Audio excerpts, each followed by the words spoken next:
Many times people will call and say, do you have rental assistance? And we might say, no, we don't right now, but do you have the money right now to pay your rent? Yes, I do, but I need that money to feed my family. And I say, well, we can feed your family. We can't house your family. So pay your mortgage and come in here and we will show you how we can help you with food so that your family can eat. There's no two stories alike. I don't care if you've heard it before. And sometimes the habit might be to try finish someone's sentence, when they're sitting here asking for assistance. But no two stories are alike. And quite often, sometimes the most important thing we can do is feed them. We know the importance of food. Sometimes I have people sitting in front of my desk. I run downstairs and get them something to eat right then and there. And it calms them down. They're just hungry. And you can't make the right decision. You can't think about it if you're hungry.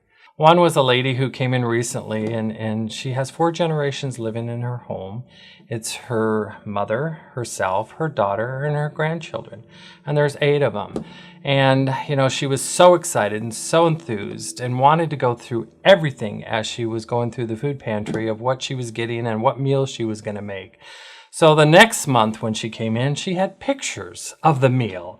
And she went around showing everyone this is what she made and prepared for her family.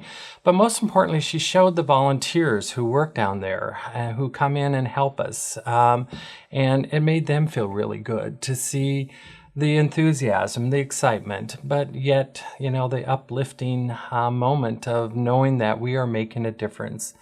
Our fiscal year 2013, our latest numbers I can remember, we had 461,000 pounds of food that we distributed from our little garage here in Spenard. 370,000 of those pounds were from the food bank. So we are very dependent for, over 75% of what we distribute, comes from the food bank. And without that, we wouldn't be able to do what we do and help as many people as we do. It is so rewarding and something that I look forward to every day is coming to work and seeing how we can make a difference in people's lives. In 2013, I was able and honored to assist a family who was in need of first-time assistance. They came to me after sort of being dealt a hand of cards that they didn't choose and was really not their fault. The father, after being fully employed for years in the fishing industry, had been laid off just due to the slow year that they had, and then suffered a horrible injury, which basically gave a whole bunch of medical bills to the family that they could not afford on top of their daily expenses. The family ended up having to choose between putting food on the table or paying their rent or going to these therapies and feeding their child. The family came to us for assistance, and once we got them placed into housing, utilized the Food Bank of Alaska pantries around the state in order to get their food aspect taken care of. Last year at our 2014 gift program, I had someone come up behind me and hug me and just start crying and telling me, thank you, thank you, thank you. And I finally turned around and realized it was the mom of this family, and she was telling me how they were volunteering and using their vacation hours from work to be there to come in and thank us and give back to the community, because the year prior, they had their normalcy of having Christmas dinner and presents under the tree because they got to come and go through the line because of Food Bank of Alaska, and they wanted to give back to the community, because if it wasn't for the pantries and if it wasn't for Food Bank of Alaska, they would not have been able to remove the need to put food on the table and focus on paying their other bills. And so it really impacted their ability to become self-sufficient. One of the pleasures of working at Food Bank of Alaska is we get to not only help our pantry agencies, who are each their own puzzle piece in solving hunger and solving homelessness, but we also get to help around the state of Alaska. So we get to help tribal communities and native villages and ensure that we have children and elderly and families in those populations that we are serving, because they are underserved. And it's a wonderful feeling to know when you go home at night that you made somebody's day a little bit better and someone's going to bed with a full tummy. A bad day isn't even, it's more just getting too busy. It's just, I don't think there's any real bad days when you're helping people.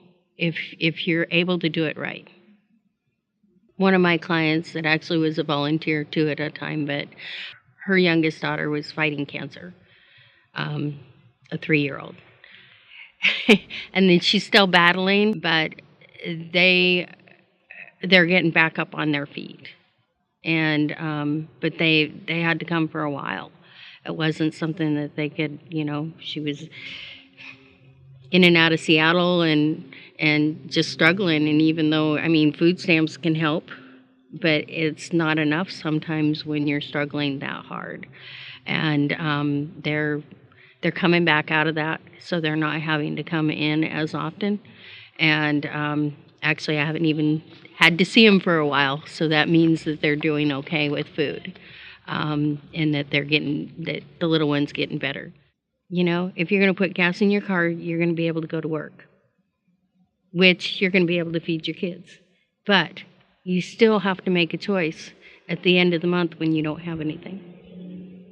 So it's really, really important for the food bank to do what they're doing for the food pantries, so the food pantries can do what they can do in the community. You have every walk of life that walks in our front door. And I think it's just because we try to love them where they're at. We have to quit looking at people in a bad way when they need help. We have to look at them. You got to go beyond. Yes, there are people out there that are our clients that may not be living in the best ways, but if you help them with their food and you love them, they may have an opportunity to change. So that's what I think my message is to just love people where they're at and not judge them where they're at.